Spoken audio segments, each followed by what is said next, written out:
We've got a foursome. I guess it's a foursome. It's not a quartet. A quartet of characters. I think I'm talking about 11 books. That's such an awkward number. It would have been nice if it was 10 or if it was 12. So I like either have to cut one out or I have to add one. Let's see. Okay, we're about to explode the TBR. It's the TBR exploding video that you've been waiting for.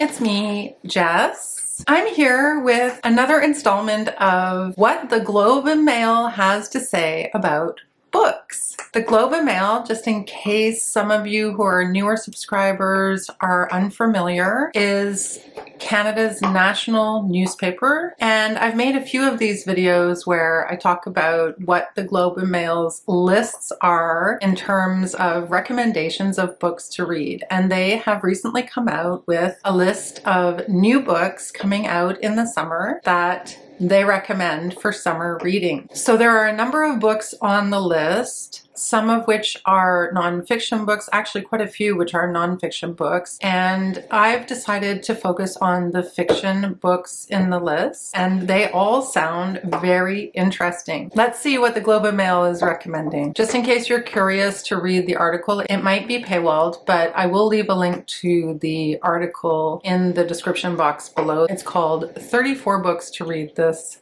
Summer. Okay, so these books are all new to me, and so I don't know their plots. So I am just reading the descriptions of these books because I don't know anything about them. You have to let me know in the comment section below what you think about some of these and if any of them sound interesting to you. The first one that caught my attention is a book called Gretel and the Great War, which was published June 11th, so not very long ago. It's described as being a brisk, seductive, and dazzlingly inventive novel that shows us the dark side of early 20th century Vienna. So it's set in 1919 in Vienna. It's at a time when the empire has come crashing down, and a mysterious young woman, she's unable to speak, and she's turned up on the streets of Vienna, and a doctor appeals to the public. I guess doctor takes her in. It says, in 1919, an apparently mute young woman found wandering around the streets of Vienna comes into the care of a neurologist who appeals to the public for information about her. And not very long after, a man from a sanatorium comes forward and claims to be her father. He only reveals her name, which is Gretel, but he encloses a bedtime story and asks the doctor to read it aloud to her, which is about an architect whose radically modern creation has caused a great scandal. That seems like a very strange bedtime story. But anyway, the next day, a second story arrives about a ballet master who develops a new position of the feet. 24 more stories follow in alphabetical order about immunologist and a jeweler, a revolutionary and a satirist, a waif, an x-ray technician, and a Zionist. Crossing paths and purposes, their stories interweave until a single picture emerges. What a strange sounding book. It's intriguing, but it's also slightly off-putting because of what seems to be a bit of a mishmash of stories and information. I'm not sure how well written that description was. Let me know what you guys think. I'm very curious to see what you think of these. The next one is called The Lost Tarot, also already been published. It was published on June 18th. This is a novel by Sarah Henstra, who is a previous winner of the Governor General's Award, which is a very prestigious literary award here in Canada. The Lost Tarot is about a junior art historian in Toronto who receives a mysterious and possibly career-making tarot card in the mail. The event that kicks off a dual narrative whose other half involves an avant-garde, occult-dabbling English artist who may have created the card back in the 1930s.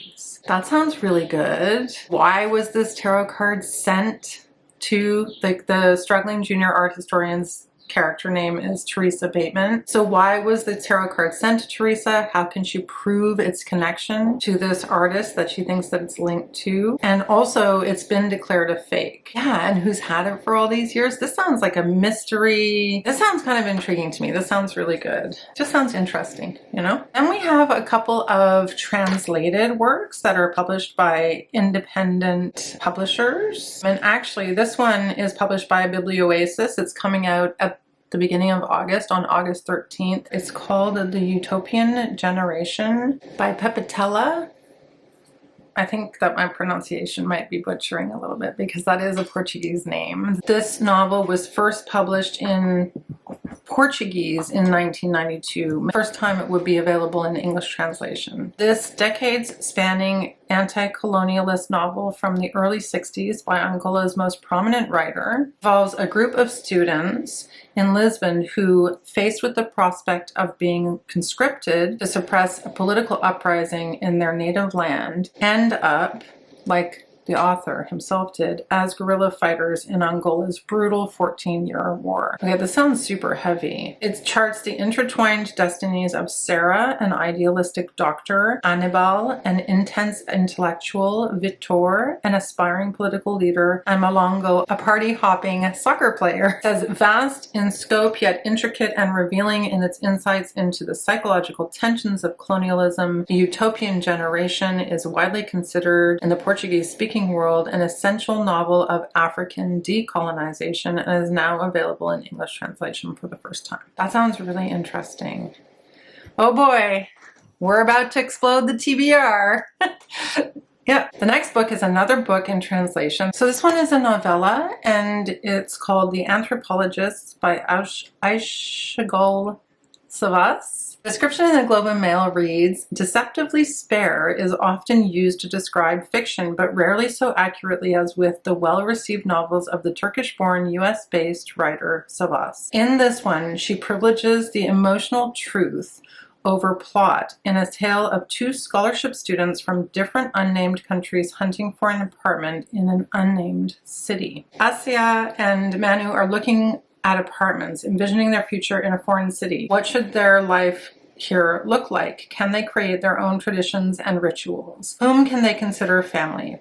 As the young couple dreams about the possibilities of each new listing, Asia, a documentarian, spends her days gathering footage of the neighborhood from the park like an anthropologist observing local customs. And then it says, life back in Asia and Manu's respective home countries continues. Parents age, grandparents get sick, nieces and nephews grow up, all just slightly beyond their reach. But the world they're making in their new city is growing too. They hope into something that will be distinctly theirs. That's really the description. It sounds interesting. I'm not sure. I've never read this author before. That sounds kind of interesting. It sounds a little vague in terms of the description, but it is deceptively spare. So then we have Evenings and Weekends by Oisin McKenna, an Irish author. Bodes well. I've heard a lot of people talking about this one actually from other booktubers. This is about, in case you guys didn't know, I just came back from the UK. There's a whole vlog about it. So it's set in 2019 before the pandemic. It's the hottest June on record and a whale is stuck in the Thames. In the streets of the city, four old acquaintances want more from life than they've been given. On the summer solstice, the longest day of the year, their paths will intersect at a party and that will change their lives forever. We've got Maggie, Ed, Phil. It's all set, I think, in one day. I don't know what happens, but it's supposed to be like, it's supposed to have a really strong sense of place and time, as in the setting being really London and the soul of the city. And at the same time, it's taking a look at the lives of these young adults. I'm not sure what the whale signifies. I mean, that kind of hook, it doesn't go anywhere in this description, but I think it's about the issues that young people were facing at that time. So gay-straight relationships, not having housing security, the environment, I guess, because of the whale, and this hot heat wave that is taking place on that day. I really want to read Evenings and Weekends. That's one that's come on my radar recently and just sounds like it would be such a good summer read as well. A lot on the docket, but I have room in August. I have room in August. That really, really appeals to me. And plus, Irish writers, just the track record, very high track record. Let me know what you think if you're planning to read that one. Oh, buddy. The next one, and some of these are independent presses, which is really nice. Quite a few of them are translations. The Evenings and Weekends is HarperCollins, not an independent press. But the next one, Living Things by Munir Hashemi, is Coach House. Yeah, so Coach House is an independent publishing company located in Toronto. Again, we have 4 characters, 4 recent graduates. So Living Things follows 4 recent graduates, Munir, G, Ernesto, and Alex. And they travel from Madrid to the south of France to work for the grape harvest. Except things don't go as expected and they don't end up working in a grape harvest. They end up working on an industrial chicken farm and living on a campsite where there's kind of a sense of general kind of menace kind of grips them. And then it's described as having compelling and incisive examination of precarious employment, capitalism, immigration, and the mass production of living things. It sounds so disturbing, very dystopian. It's described as a literary eco-thriller, and so, I don't know. I mean, it sounds good, but it also sounds like it's going to be quite upsetting. It's going to be one of those books that I'll want to read because I'll want to have thought about those things and read it, and it'll be very thought-provoking, but it also doesn't sound like the funnest. I don't know why Evenings and Weekends sounds more fun, because it also sounds kind of like it could be a downer. The next one on the list is Hides by Rod Moody Corbett. This has been published at the beginning of June. It's by Breakwater, which I think is another independent publisher. Oh, Breakwater Books, which is a Newfoundland-based publishing house. Cool. So this is a novel of family and politics that distinguishes itself through its careful intermingling of seriousness and comedy and its surreal but eerily plausible setting. Oh, as wildfires rage across Alberta and another federal election looms. 4 friends again. What is with the 4s? What is going on here? There's a trend in writing where you have 4 characters. Is it a formula? What's going on? 4 friends convene for a week-long wilderness hunting trip at a secluded hunting facility called The Castle, located in northwestern Newfoundland and operated by an enigmatic ornithologist, Dr. Judith Muir. The narrator figures as a reluctant conscript on the trip, traveling out of a guilty sense of loyalty and obligation, forced to commemorate in a way he finds morally ghoulish the death of his best friend's son, who was killed across the country in a mass shooting the year before. Whoa, this is like really heavy. But it is like reflecting our times. Wow, that sounds good too. Oh boy, that sounds a bit heavy, but it sounds good. I really like these lists because it tends to highlight Canadian authors. And for example, that novel, I'm not sure would get, I think it's great that it's on this list because I don't think people will have heard of it. I would not have heard of it if I wasn't looking at these lists. Hopefully by me going through these lists, I'm also making you all aware of some of these Canadian books that you might not have heard of before. Well, they're obviously not all Canadian, but quite a few of them are. The next one is Liars by Sarah Monguso. Comes out at the end of July 23rd. This is a searing novel about being a wife, a mother, and an artist, and how marriage makes liars out of us all. Ooh, this sounds good. Our protagonist is Jane, an aspiring writer, and she meets filmmaker John, and they both want the same things: to be in love, to live a successful creative life, and to be happy. When they get married, Jane believes she has found everything she was looking for, including, a few years later, all the attendant joy and labor of motherhood. But it's not long until Jane finds herself subsumed by John's ambitions, whims, and ego. In short, she becomes a wife. Ouch. As Jane's career flourishes, their marriage starts to falter.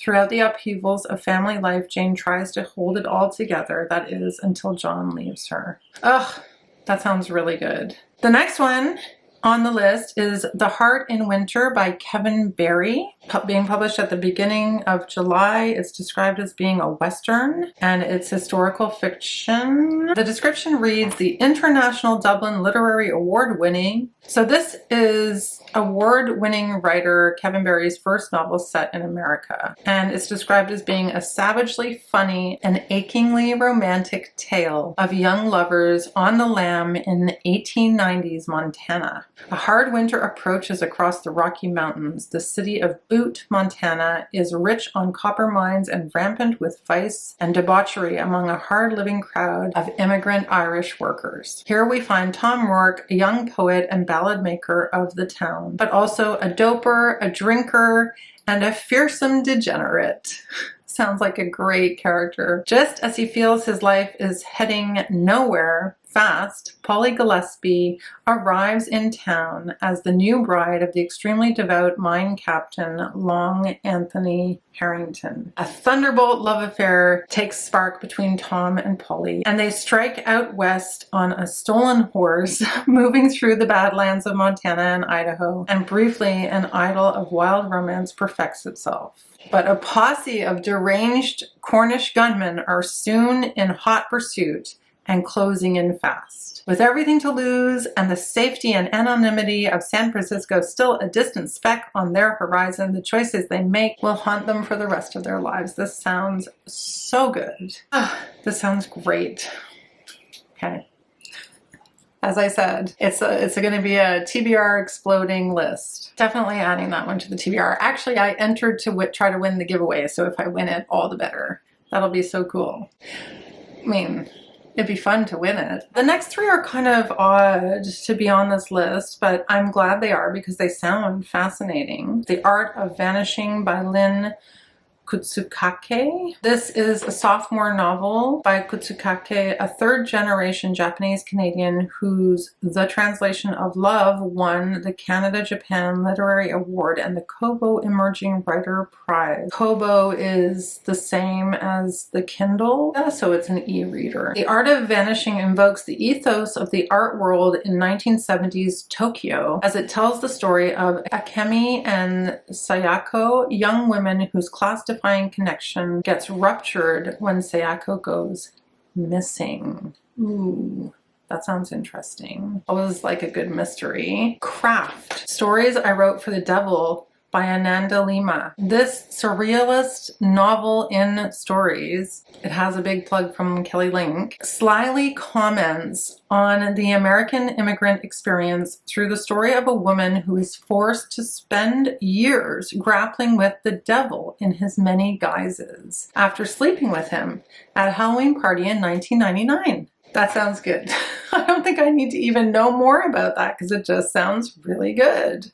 Sounds weird, and I like weird. I have a little bit of a fantasy element to it, and it says it's a novella, but it's 192 pages, which isn't, I mean, it's close to being a novella.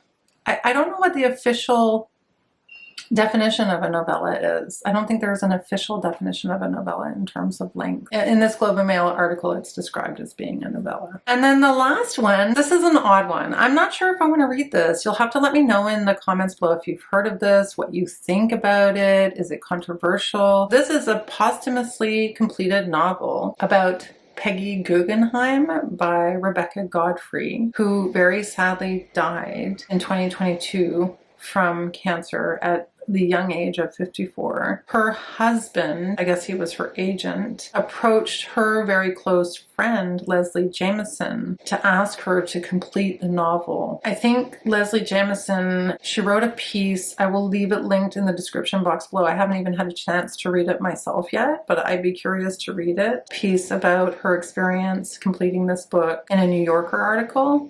I'm not sure if it'll be paywalled, but I will leave it linked below. And this is about Peggy Guggenheim and it is a novel. It's considered to be literary fiction. It's described as being a blazingly fresh interpretation of a woman who defies every expectation to become an original. The daughter of two Jewish dynasties, Peggy finds her cloistered life turned upside down at 14 when her beloved father perishes. His death prompts Peggy to seek a life of passion and personal freedom, and above all to believe in the transformative power of art. We follow Peggy as she makes her way through the glamorous but sexist and anti-Semitic art worlds of New York and Europe, and meet the numerous men who love her and her money while underestimating her intellect, talent, and vision. I mean, I'd be curious to see what you think about that. If you think it sounds like an interesting book, if you're curious about it, and what you think about novels being completed posthumously. Some of you who watched maybe my UK vlog will know that I went to an exhibit about Franz Kafka, and at the end of the exhibit there was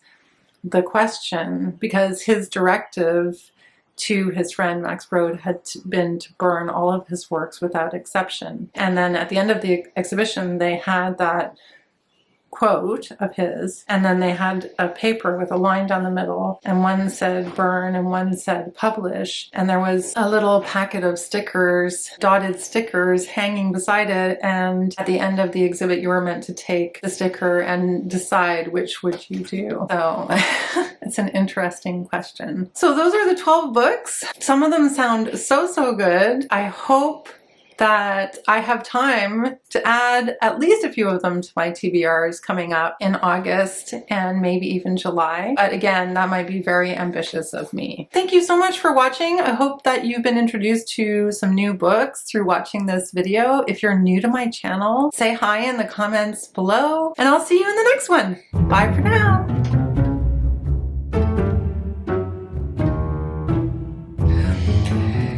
Okay, I'm getting distracted by patterns here, but anyway.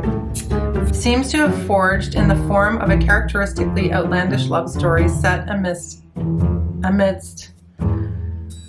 my god, I'm not reading that, it's too complicated. Please forgive me, I am reading descriptions. Hopefully I can read them in a way that's more interesting than I'm gonna try, like I'll be reading the description, but I'll try to make it not a boring read of the description, if you know what I mean. This novel, City of Bohane, about Peggy Guggenheim, about